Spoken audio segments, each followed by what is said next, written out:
इस हवाले से भी बात करूँ। डॉक्टर शफीक यासीन हमारे मोअज़्ज़ज़ मेहमान, जो कि एक माहिर साइकियाट्रिस्ट हैं, हमारे साथ यहाँ पर मौजूद हैं और उनसे हम इन तमाम मामलों पर गुफ्तगू करेंगे। डॉक्टर साहब को सबसे पहले वेलकम करूँगा। Thank you so very much doctor साहब being with us once again. Doctor साहब, सबसे पहले तो जैसे ये हम कोशिश करते हैं कि लोगों को बताया जाए कि ये ज़्यादा पुरानी बात नहीं है। अभी आपने बड़ी एक इंटरेस्टिंग बात बताई कि आयरलैंड में जब आप काम कर रहे थे तो वहाँ पे भी जब पेशेंट्स को जिस तरह ट्रीट किया जाता था वो मोरलेस ऐसा ही था जैसे बहुत सारे अभी यहाँ पर इस तरह हैं। पेशेंट को रखते थे, बड़े हॉस्टाइल उनको ट्रीटमेंट दी जाती थी।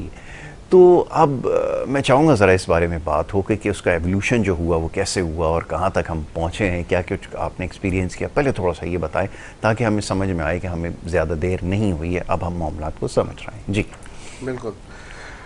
यासिर, एक तो मैं आई फील ब्लेस्ड कि एक my father was a psychiatrist. He was one of the pioneers के जो पहले 3 कराची में साइकियाट्रिक सेंटर्स या हॉस्पिटल्स ओपन हुए 69-70 में, उनमें से एक यासीन साइकियाट्रिक हॉस्पिटल था and he was a wonderful psychiatrist. मैंने डॉक्टर बनने से पहले, इवन मैट्रिक करने से पहले, जब मैं बचपन में जाता था अपने फादर के साथ, वो क्लिनिक्स में वो पेशेंट देख रहे होते थे, तो मैंने वो एक्सपीरियंसेस ऑब्ज़र्व किए, देखे जब मेरा फादर देखा करते थे पेशेंट 1970s में और 1980s में। So that was long time ago.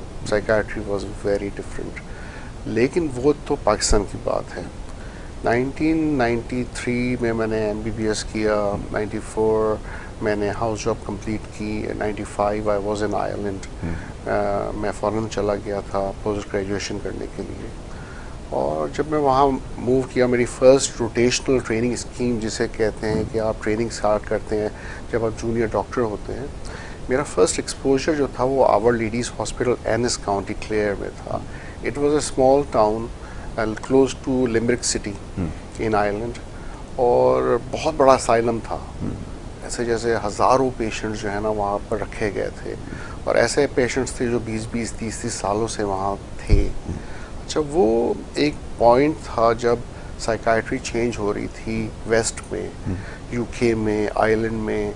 वो इस कंक्लूजन में पहुँचे थे कि इतने बड़े बड़े असाइलम्स में, इतने बड़े बड़े इंस्टीट्यूशंस में रखने से बेहतर है कि साइकियाट्री को मेन स्ट्रीम लाइन का हिस्सा होना चाहिए।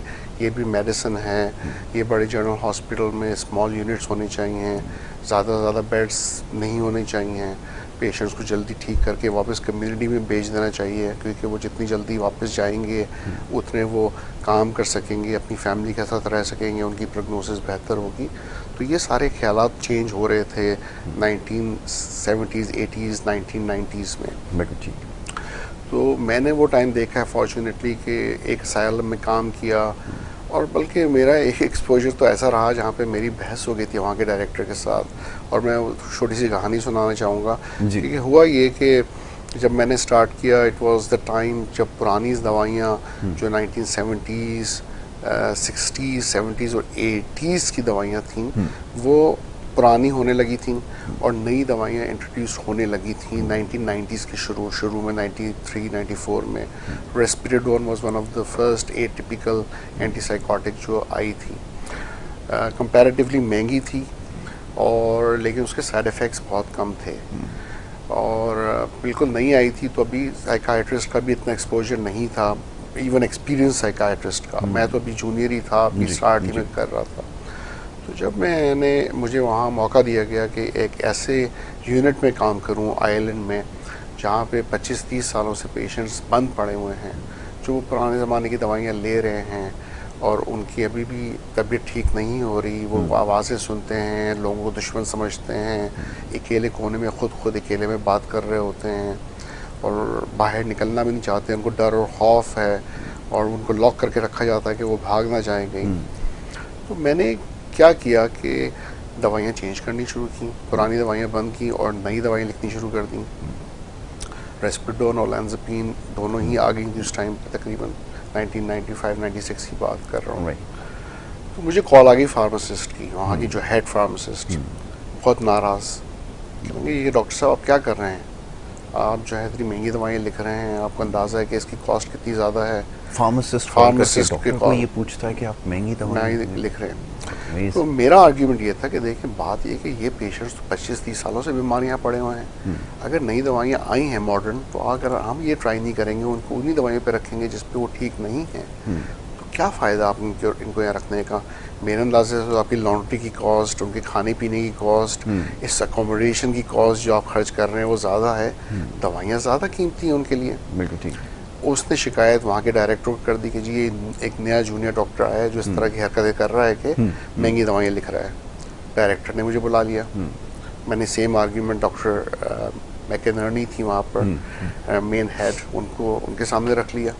थोड़ी सी वो कन्फ्यूज़ हुई, दोनों तरफ देखा, फिर मैंने देखा हमारा भी बजट है। अब जो शिकायत कर रही थी फार्मासिस्ट वो आयरिश थी, मैं पाकिस्तानी डॉक्टर पहली दफ़ा गया था, यंग था, अप्रोच चाहे मेरी सही हो गलत हो उस वक्त के हिसाब से, लेकिन it was a different approach. तो मैं ये इसलिए स्टोरी सुना रहा हूँ कि ऐसे मुल्क में जिसको हम एडवांस समझते हैं, हम सिर्फ समझते हैं बहुत आगे हैं जी, just going back 30 years ago जब मैंने ये कोशिश की, तो ये मुझे सबसे बड़ा हर्डल आया कि क्यों आप ये दवाइयाँ लिख रहे हैं। सेम मेरे को प्रॉब्लम हुआ जब मैं ऑस्ट्रेलिया चला गया और 2004 की मैं बात कर रहा हूँ। यही दवाई डेपो में इंजेक्टेबल फॉर्म में रिलीज़ हुई थी पहली दफ़ा, और एक इंजेक्शन $300-400 का था, लेकिन रिजल्ट्स वर फैसिनेटिंग, वंडरफुल। तो मैंने जब पुराने डेपोज जिनकी या इंजेक्शन जिनके साइड इफ़ेक्ट्स बहुत ज़्यादा थे उसको चेंज करके नए इंजेक्शंस लेने की कोशिश की, मुझे सेम रेजिस्टेंस मेलबर्न में मिली। ऐसी, और ये ऑस्ट्रेलिया की बात कर रहा हूँ 2004। तो ये हमसे बहुत आगे नहीं है। जब हम समझते हैं कि हमारी इंफॉर्मेशन, ये लोगों में अवेयरनेस कम है और लोग इतना स्टिग्मा क्यों है, शर्मिंदा होते हैं साइकियाट्रिस्ट के पास जाते हुए। वेस्ट में भी ये सब कुछ था, वो भी एक नफ्सियाती पेशेंट को इसी तरह देखते थे कि वो शायद हमें मार देगा या बहुत ही ख़तरनाक इंसान है, उसके पास जाते हुए डरते थे, ऐसे असाइलम्स के पास से गुजरते हुए परेशान हो जाते थे। अंदर जाना तो दूर की बात है, एक दफ़ा छोड़ के आ जाते थे फैमिली को, फिर सालों तक उनको देखना नहीं चाहते थे। तो टाइम हैज़ चेंज्ड, अब हम दूसरे वक्त में एंटर हो गए हैं, और मैं समझता हूँ कि इट्स वेरी प्रॉमिसिंग, क्योंकि एक तो नई मॉडर्न दवाइयाँ यासिर जो आई हैं 1990s से लेके 2000 तक और इवन 2005 के बाद ऑनवर्ड्स, वो साइकाट्री को चेंज कर रही हैं, रिजल्ट्स को बेहतर बना रही हैं, साइड इफ़ेक्ट्स को कम कर रही हैं।